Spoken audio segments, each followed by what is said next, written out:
I think we're recording. Are we? Yes, we're recording. Hi, this is Pickles, and this is the unofficial Red Sox Fantasy Camp podcast.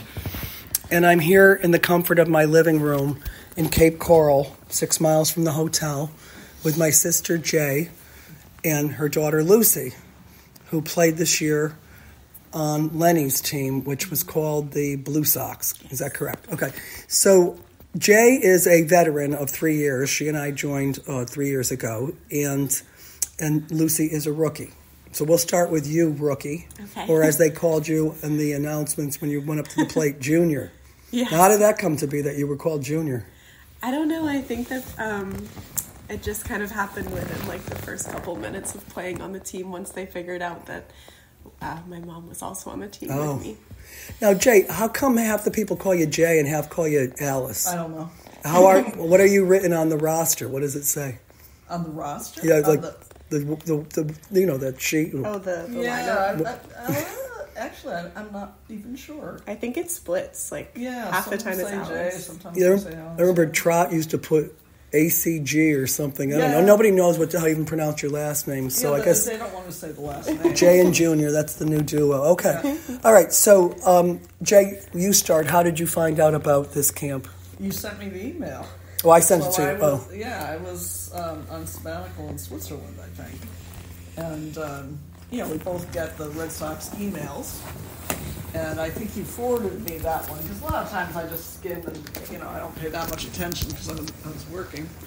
And you sent me that one and you said, we should do this. Okay. So I said, yeah, sure, let's do it. Okay. And we decided to do it, and we had no experience at all. None. We never played softball. Nothing. We might have played wiffle ball when we were 5, but that was maybe about it. That would be about it. Yeah. So what made us think we could do it? I don't know. A great sense of optimism. And I think the funny thing was that you were in Switzerland, so we were. Well, how were we corresponding? Was it just by email mostly? I think. Well, because we were panicking once, I think, because we had to measure our bodies for these uniforms, and I only had a metal. What's it called? Metal measuring tape. Yeah. So the thing trying to wrap that around your head, it's crinkling and bing bang booming, and I'm like, what the hell? So that, needless to say, that's why my rookie season pants fit like Fred Mertz. Okay. All right. So we were trying to communicate while you were over in Switzerland, and we got all our stuff together. You came home, and off we go. Right. What was your first impression of camp? Coming in as a rookie, where they're all holding the bats, and you go under the bats. No, look at. I got to just say, I was mentioning this in somebody else's interview, and Angelina was giving me the cut their throat sign. Yeah. So right. I was yelling, "You got to edit this." So Angelina, you might have to edit that out. All right. So let me say something else. Let's say something else. Okay. Let me not be quite so specific. Okay. Anyway, as soon as you come in, everybody is there to greet you. They are there to show you around with a lot of enthusiasm, right? I mean, the rookies all come in together, and the veterans are waiting for them. And, so you feel very welcome right away. And the huge excitement of, like, finding your locker and seeing your name on the shirt, although mine was misspelled the first year. I wonder why that is. Yeah, I don't know. They just left the B off. And, all this stuff, all the swag in the locker. I remember you and me standing there with our mouths hanging open when we saw the coaches. Do you remember who you saw first that you couldn't believe was right in front of you? I couldn't believe seeing Bill Miller. Bill Miller, that was the one. I was tongue-tied, if anybody could believe that. Yeah, that is hard to believe. But, seeing Bill Miller was like...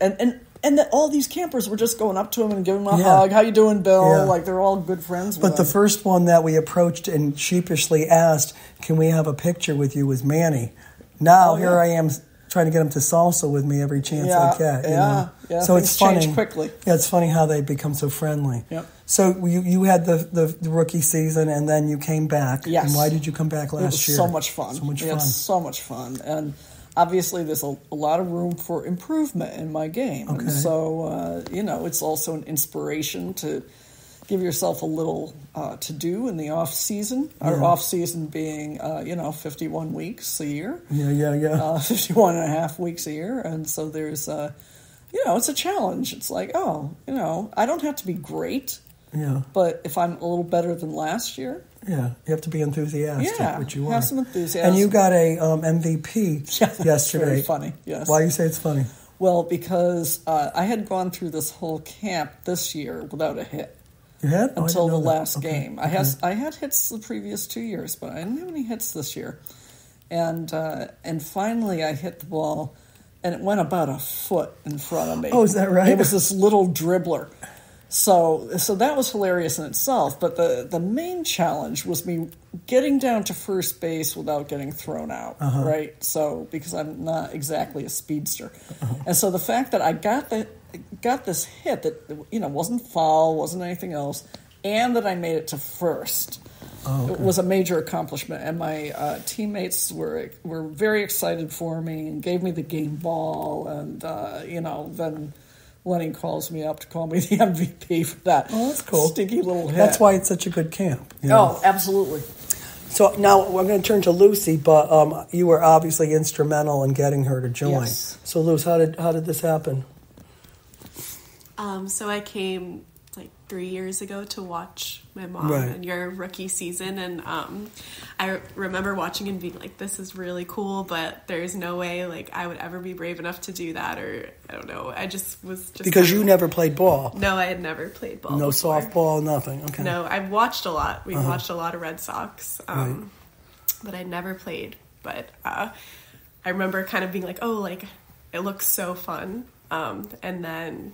I think it was last year, my mom asked if I wanted to do it, and at first I said, no way, I can't, I could never do that, but the more I thought about it, the more I thought, this is really a once-in-a-lifetime opportunity, and I would really regret this if I didn't take her up on it, and I'm so glad that I came. Yeah. It was amazing. Did you do much practicing before?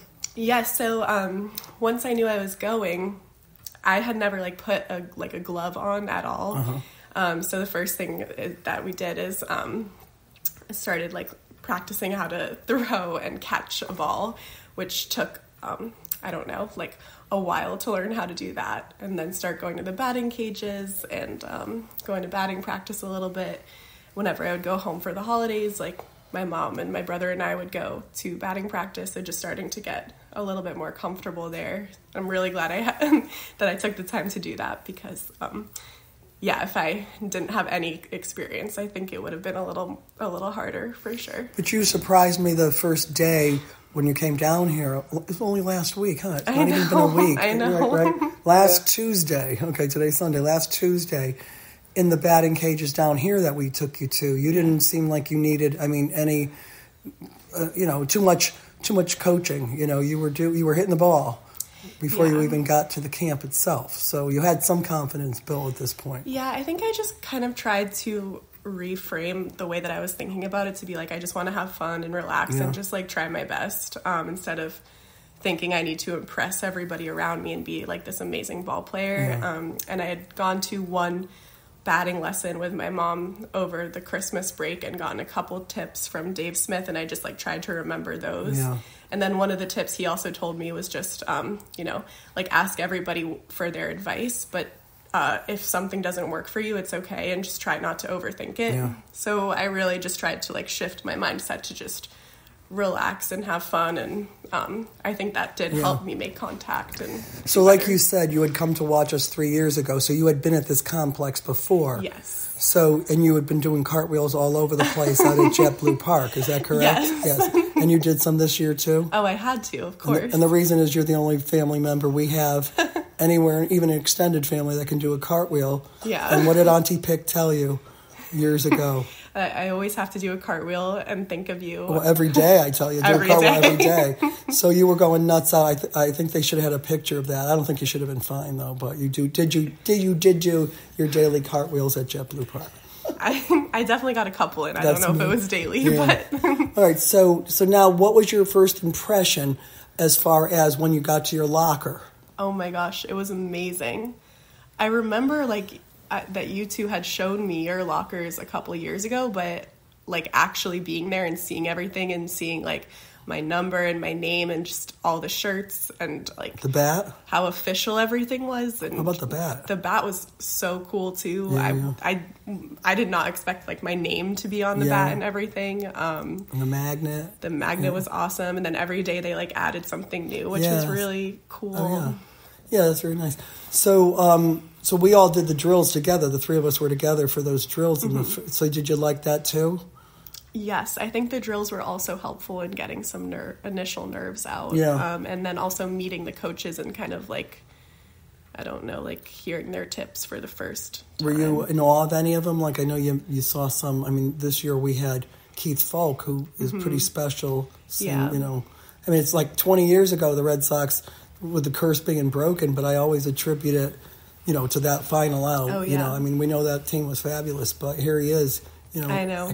Accessible to you, you know? Yeah, that was amazing. It's really cool that they take the time out to come and work with everybody. And I could tell from the get-go, a lot of them were really just very serious about providing high-quality feedback and giving a lot of really good information. I just remember, like, I felt a little bit overwhelmed, but I just tried to, like, remember everything they were saying at each of those drills so that I could apply it later when we were playing. So where was your first position for your first game? I think the first time I went out into the outfield. Okay. And then when did they start moving you around? I think it was the next inning. Oh, really? And what did they do with you? Where'd you go? So I think Lenny, he just asked, he was like, do you want to try second? Oh my God, and then I didn't know you played second. Wow. I did second for one inning, but that's a position where you really need to know what you're doing, which was not the case for me. I was already like... I don't know, but the thing is, our team was really just very kind and supportive, and I was like, I've never played that before, and they were like, go try it. So I did, and then the next inning, I think it was the first game. It might have been the second game. I can't really remember. It all kind of like blurs together.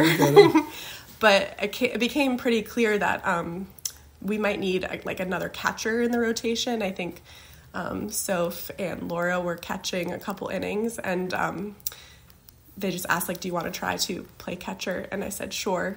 Even though I was like, I've never done it before, but I'm like, I don't know. I kind of just wanted to have the experience of catching some of these major leaguers. Yeah.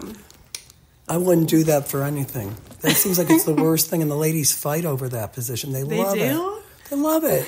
I did feel unfortunately, very cool. My team didn't really have a catcher, or really, you know, thankfully for Di Flanagan and Pandora shared it. But I think, you know, I'm used to these ladies fighting for it, you know. Oh, no, I think they were really looking for someone to kind of step up and take in that position. And it's so cool. I was talking about this. Like, it's a whole new view of the game. You see everything that's going on. Yeah. I started noticing, like, different patterns, the different ways, like, everybody was pitching to me. Oh, really? Okay. Yeah, because, you know, I think Daniel Nava is left-handed, so his pitches were different. Yes, he was. Manny Del Carmen was throwing really hard and fast. Really? Oh, yeah? Yeah, he definitely threw the hardest. Yell at that man, you know? What did you think when Auntie Pick came up to hit? Oh, I was so excited. I know we were on a different team, but I really wanted you to get a hit. I know, and the two of us are talking to each other, and I'm hearing people yelling, Pickles, like probably shut up or something, but it was so cool having you right behind me. Oh, you know? That was awesome. And I did do something to you, though, you told me. Yeah, unfortunately, Auntie Pick threw her bat at me. Well, I hit the ball and I accident. flung the bat. Yeah, it hit you. I thought I heard ow. And I'm running up to, I'm going, and I got, over to first, and I said to my team, did I hurt Lucy? No. And then the next time I got up, you said, Auntie Pick, you threw the bat at me. But I got the payback in the championship game when the bat came flying at my head. Oh, no. That was way worse than that was way worse. All right, I'm going to pause this.